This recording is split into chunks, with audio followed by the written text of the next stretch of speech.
Hello दोस्तों, एक बार फिर से आपका अपने ही YouTube channel SR study number 1 में बहुत बहुत स्वागत है। आज का वीडियो है हमारा हिंदी क्लास 8th के 22वां चैप्टर जिसका नाम है सुदामा चरित्र। आज हम इस चैप्टर के बारे में पूरा डिटेल से बात करेंगे और साथ ही साथ इस चैप्टर के अंदर जितना ही क्वेश्चन आएगा उसको सॉल्व किया जाएगा। इस वीडियो के माध्यम से उसको सॉल्व किया जाएगा। तो हम आपसे यही कहना चाहेंगे कि आप वीडियो को शुरू से अंत तक देखें और आसानी से समझें। तो चलिए हम समझते हैं सुदामा चरित्र ये चैप्टर क्या कहना चाहता है और इसका क्या तात्पर्य है। दोस्तों, अगर आप हमारे चैनल में पहली बार आए हैं तो चैनल को सब्सक्राइब कर दीजिए और साथ ही साथ अपने दोस्तों में वीडियो को शेयर कर दीजिए और आपको अगर वीडियो देखने के बाद अच्छा लगे तो वीडियो को लाइक भी कर दीजिए। सुदामा और कृष्ण सुदामा और कृष्ण बाल रखा थे। बाल क्या थे? सखा थे। सुदामा और कृष्ण दो बाल सखा थे। सुदामा अति दीन थे। अति दीन थे। सुदामा जो थे वो क्या थे? अति दीन थे। भिक्षा भिक्षा मांगकर भोजन करते थे। भिक्षा मांगकर वो क्या करते थे? भोजन करते थे और हरि भजन में लीन रहते थे। हरि भजन में क्या रहते थे? लीन रहते थे। उनकी पत्नी को अपनी दरिद्रता पर बड़ा बड़ा क्षोभ होता था। बड़ा क्या होता था? क्षोभ होता था। उन्होंने दरिद्रता दूर कराने के लिए सुदामा को द्वारिकाधीश यानी श्री कृष्ण के पास जाने को विवश कर दिया। क्या कर दिया? विवश कर दिया। श्री कृष्ण अपने दीन मित्र सुदामा और उपार धन देकर जिस उदारता और या एवं मित्र भाव का परिचय दिया वह अति द्वितीय है। वह क्या है? अति द्वितीय है। ब्रज भाषा की यह कविता खड़ी बोली हिंदी के अतीत से भी हमें परिचित कराती है। दोस्तों, आपको समझ में आया? अगर कुछ भी नहीं समझ में आया तो आप वीडियो को शुरू से अंत तक देखें और इस चैप्टर के अंदर जितना भी क्वेश्चन आएगा उसको तो सॉल्व किया जाएगा ही और साथ ही साथ बीच बीच में बहुत ही इम्पोर्टेंट बात बोला जाएगा, तो आप उसको आसानी से समझिए। दोस्तों, हम आपको यही कहना चाहेंगे कि आप इस कविता को आराम से पढ़िए और आप आसानी से समझिए। अगर हम आपको इस कविता को पढ़ के समझाएंगे तो वीडियो बहुत ही लंबा हो जाएगा जिससे आपका टाइम बहुत ही बर्बाद होगा। तो हम नहीं चाहते हैं कि आपका टाइम नुकसान जाए। आप आसानी से टाइम को अपने कामयाब बनाइए और साथ ही साथ चलिए अब समझते हैं। एक नंबर में पूछा जाता है सुदामा चरित्र चैप्टर से कि सुदामा चरित्र चैप्टर का लेखक कौन है? तो इसका लेखक है नरोत्तम दास। ये बहुत ही इम्पोर्टेंट है। आप इसको आसानी से समझ सकते हैं और एक नंबर के लिए याद भी कर सकते हैं। आप अगर मैट्रिक बोर्ड एग्ज़ाम की तैयारी करने वाले स्टूडेंट हैं तो आपके लिए ये चैप्टर ही बहुत इम्पोर्टेंट है। और साथ ही साथ हम ये भी कहना चाहेंगे कि अगर आप क्लास 8th के स्टूडेंट हैं तो भी आपके लिए ये चैप्टर बहुत इम्पोर्टेंट है। तो आप एसआर स्टडी नंबर वाले को सब्सक्राइब कर दीजिए ताकि आपको आसानी से हर चैप्टर का वीडियो सबसे पहले देखने को मिले, जिससे आपको बहुत फ़ायदा होगा। तो चलिए अब समझते हैं शब्दार्थ।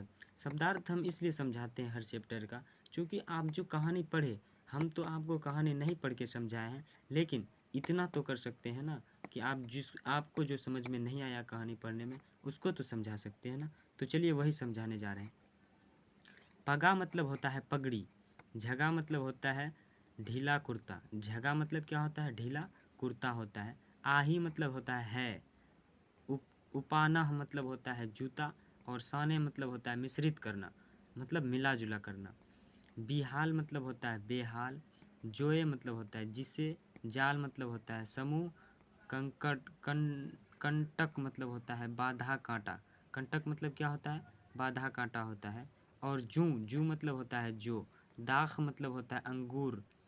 और मुनक्का अंगूर और क्या होता है? मुनक्का होता है। अभिरामा मतलब क्या होता है? मोहक होता है। क्या होता है? मोहक होता है। बोलियो मतलब होता है बोला। नैन मतलब होता है आँख।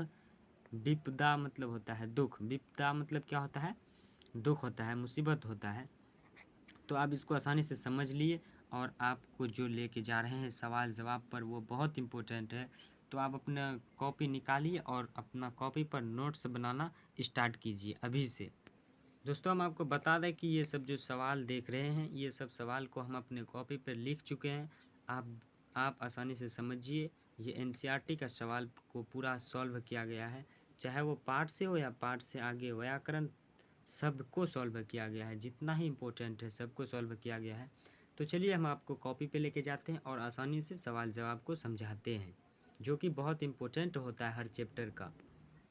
तो चलिए 1 नंबर का सवाल है, सुदामा सुदामा के आंगन की सूचना देते समय द्वारपाल के मनोदशा का चित्रण कीजिए। क्या कीजिए? मनोदशा का चित्रण कीजिए।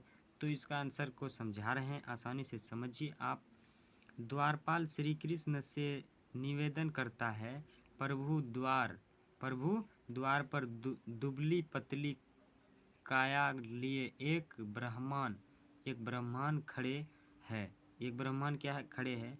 ना तो उनके सिर पर पगड़ी है, ना शरीर पर अंग रखा, पता नहीं वे कौन है और कहाँ से आया है। धोती फटी और दुपट्टा भी तार तार हो रहा है। दुपट्टा भी क्या हो रहा है? तार तार हो रहा है। पैरों में जूते भी नहीं। वह अपना नाम सुदामा कहलाते हैं। क्या कहलाते हैं? सुदामा कहलाते हैं। तो ये रहा इसका आंसर। बहुत इम्पोर्टेंट और बहुत इंटरेस्ट वाला चैप्टर है, तो आप इसको आसानी से समझ रहे हैं। और आइए 2 नंबर का सवाल देखते हैं क्या कहता है। 2 नंबर का सवाल है, सुदामा की दीन दशा देखकर श्री कृष्ण किस प्रकार भाव विह्वल हो गए। श्री कृष्ण किस प्रकार भाव विह्वल हो गए। तो चलिए इसका आंसर समझते हैं आसानी से। सुदामा की दीन दशा देखकर श्री कृष्ण इतने भाव विह्वल हो गए कि उनकी आंखें भर आई, आंसू गिरने लगे। आंसू क्या हुए? गिरने लगे। उन्हें अपने गले लगा लिया। उन्हें क्या किया? अपने गले लगा लिया। अपना सारा राजकाज छोड़ दिया। अपना सारा राजकाज क्या किया? छोड़ दिया। श्री छोड़ दिया। कृष्ण सुदामा बचपन में दोनों साथ साथ पढ़ते थे। क्या करते थे? बचपन में दोनों साथ साथ पढ़ते थे। दोनों में गाढ़ी मित्रता थी। मतलब बहुत ही गहराई से दोस्ती हो गई थी दोनों में। अब देखते हैं 3 नंबर का सवाल। गुरु के यहाँ की किस बात की याद श्री कृष्ण ने सुदामा को दिलाई। ये बहुत इम्पोर्टेंट सवाल है और चलिए इसका जवाब समझते हैं आसानी से। जब दोनों सांदीपति ऋषि के आश्रम में साथ साथ पढ़ते थे, एक दिन गुरु माता ने कुछ चना देकर जंगल से लकड़ी लाने के लिए भेजा। कुछ चना दिया और उसको जंगल से लकड़ी लाने के लिए भेजा। उस चने को सुदामा अकेले खा गए। उस चने को जो थे सुदामा क्या किए? अकेले ही खा गए। उन्हें ना दिया। उसी प्रकार भाभी द्वारा दिए गए उपहार स्वयं खाना चाहते हो, देते नहीं हो। स्वयं खाना मतलब स्वयं खाना खाते हो और देते नहीं हो। यहाँ पर चाहते नहीं होगा, खाते होगा।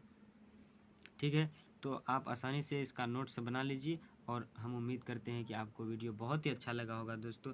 तो आप बीच बीच में शेयर भी करते चलिए अपने दोस्तों में। अब देखते हैं 4 नंबर का सवाल जो बहुत इम्पोर्टेंट है। अपने गांव वापस आने पर सुदामा को क्यों भ्रम हुआ? क्यों भ्रम हुआ? तो इसका समझते हैं आसानी से। अपने गांव लौटने पर सुदामा के भ्रमित का कारण था उसके गांव का बदलाव होना। उसके गांव का क्या होना? बदलाव होना। अब उसका गांव भी द्वारका की भांति दिख रहा था। क्या रहा था? दिख रहा था। वह यह सोचने लगा कि कहीं गलती से धूम कर फिर से द्वारका तो नहीं पहुंच गया। वास्तव में यह श्री कृष्ण की असीम कृपा थी। उन्होंने प्रत्यक्ष नहीं अप्रत्यक्ष रूप से सुदामा को सब कुछ दे दिया। तो ये रहा 4 नंबर का जवाब। बहुत ही इम्पोर्टेंट है। आप स्क्रीनशॉट लेकर के भी अपने कॉपी पे नोट्स बना सकते हैं। अगर नहीं तो वीडियो को रोक के भी आप स्क्रीनशॉट नहीं लीजिएगा तो वीडियो को रोक के भी आप अपना कॉपी पे नोट्स बनाइए। अब देखते हैं पार्ट से आगे जो कि इम्पोर्टेंट है, इसलिए वीडियो में सॉल्व किया गया है। अगर इम्पोर्टेंट नहीं होता तो इस वीडियो में उसको भी सॉल्व नहीं किया जाता। तो चलिए आप इसका भी नोट्स बनाइए। श्री कृष्ण और सुदामा की मित्रता आज उदाहरण के रूप में क्यों प्रस्तुत की जाती है? आज उदाहरण के रूप में प्रस्तुत क्यों की जाती है? चलिए इसको समझते हैं। क्योंकि जब एक मित्र धनवान और दूसरे गरीब होता है, मतलब एक अमीर होता है और दूसरा मित्र गरीब होता है, तथा धनवान मित्र गरीब मित्र की सहायता करता है, तो ऐसे मित्रों के बीच मित्रता को कृष्ण सुदामा की मित्रता जैसा उदाहरण के रूप में प्रस्तुत किया जाता है। मतलब एक गरीब मित्र है और दूसरा अमीर मित्र है, तो अमीर मित्र गरीब मित्र का सहायता करता है, मतलब मुसीबत में साथ देता है उसको, पैसे से हो, माल से हो, जिससे भी हो। तो इस परिस्थिति में सुदामा का क्या किया जाता है? उदाहरण दिया जाता है। अब देखते हैं 2 नंबर का सवाल। सुदामा को कुछ न देकर उनकी पत्नी को सीधे वैभव संपन्न करने का क्या औचित्य है? क्या औचित्य था? तो चलिए इसको समझते हैं। सुदामा अपनी दीनता से कभी आहत नहीं हुए, लेकिन उनकी पत्नी आहत थी। क्या थी? आहत थी। संभवतः सुदामा उस वैभव को स्वीकार भी नहीं करते। ये रहा छोटा सा आंसर। ये बहुत ही इम्पोर्टेंट है और आसान भाषा में है। अब देखते हैं पाठ से आगे का 3रा नंबर। कविता के भावों को ध्यान में रखकर एक कहानी लिखिए। कविता के भाव को ध्यान में रखकर एक कहानी लिखिए। तो आप लिखिए आराम से, या नहीं तो मेरा लिखा हुआ है, आप इसका ही पूरा 2 कॉपी छाप दीजिए, आपको फुल का फुल नंबर मिलेगा।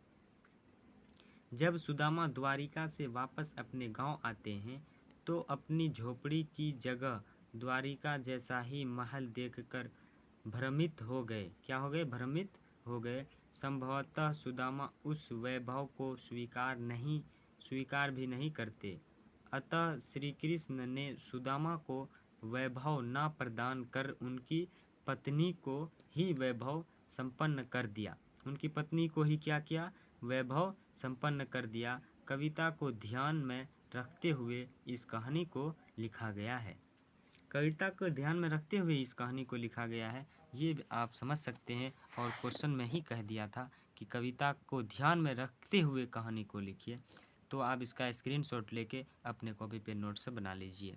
अब देखते हैं 4 नंबर का सवाल, जो कि इम्पोर्टेंट है और इसलिए इस वीडियो के अंदर सॉल्व किया गया है। ये लास्ट क्वेश्चन है दोस्तों, आप इसको आसानी से समझिए। आपके प्रिय मित्र यदि आपसे कोई वस्तु छुपाता है, तो आप उसे किस तरह की उलाहना देते हैं? तो आपको खुद ही पता होगा, आप तो एक स्टूडेंट हैं, आपको पता ही होगा कि एक मित्र दूसरे मित्र से अगर किसी चीज़ के बारे में उलाहना देता है, तो आप उसको क्या कहते हैं? तो वही लिखना है। तो चलिए हम अपने मन का बात इसमें लिखे हैं, क्या कहना चाहिए। तो चलिए समझते हैं, आप अपने कॉपी पे भी लिखिए इसको। हमारा प्रिय मित्र यदि हमसे कोई वस्तु छुपाता है, तो हम उसे पहले दिन उसे समझाते हैं। हम उसे क्या करते हैं? पहले दिन समझाते हैं। अगर वह फिर भी नहीं मानता है, तो उसे हम इस तरह की उलाहना देते हैं कि हमसे आप दोस्ती नहीं करो, क्योंकि हमें नुकसान का सामना करना पड़ता है। इसलिए हम उसको कहते हैं कि आप हमसे दोस्ती नहीं करो। तो आप जो कहते हैं अपने दोस्त को, आप वही लिखिए। ये नहीं कि SR स्टडी नंबर वाले जो लिखा है उसको ही लिखना ज़रूरी है। दोस्तों, आपको वीडियो तो अच्छा लगा होगा ही, तो आप वीडियो को लाइक कर दीजिए और चैनल में अगर पहली बार आए हैं तो सब्सक्राइब कर दीजिए और अपने दोस्तों में वीडियो को शेयर कर दीजिए।